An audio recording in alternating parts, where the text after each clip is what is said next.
No, there's this funny story where so I like going for walks around. I mean, it's California, right? So it's beautiful, and um, there's this one loop that I used to go on when I was at our last office where there were these few kids who they'd ride their bikes, and every day when I'd walk by this one guy, he'd ask me, he'd just like yell questions at me like, "Hey, Mr. Zuckerberg." I'm like, Mr. Zuckerberg, what? I want to learn how to program. What should I do? Should I try to like what system should I learn how to program? Like, well, what do you have? A Windows computer or a Mac or a phone, or what do you want? He's like, well, I was like, I want to build an iPhone app. I'm like, all right, great. So go download the developer kit for iPhone. So then I'd come back a couple days later and he'd just say, yeah, my loop, and he's like, okay, so I went to go download the developer kit, and my mom says, it's $99. Should I get it? And I'm like, yeah, tell your mom you should get it. So he's like, okay, I'll go do that. And then a few days later, I'd come back and he'd be like, all right, I got the developer kit, and my mom says I can get it.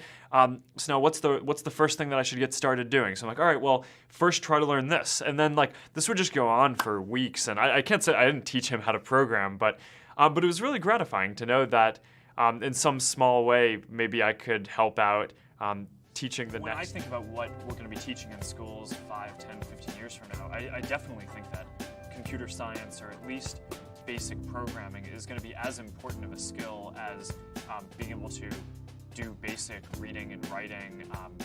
And I think we're going to look back and wonder why it took us so long to get to that. And it's not just the specific coding. I mean, in the context of a large company like this, I think before an engineer can sit down to code, they first need to figure out all of the libraries and dependencies that tens of thousands of people have written before them. Yep.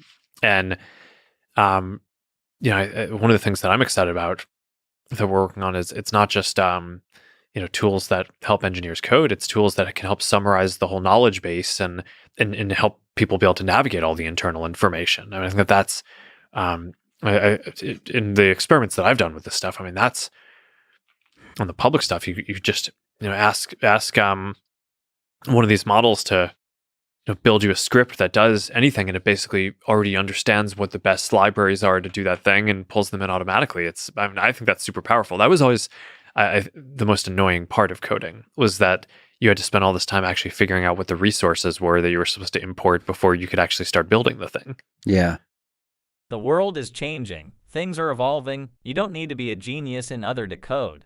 With just the basic knowledge and practice, you can be able to change a lot just with codes. So I urge you to take time and learn how to code, cause 10 years from now, lots will change. Thanks for watching. Subscribe to Knowledge is Power for more interesting videos.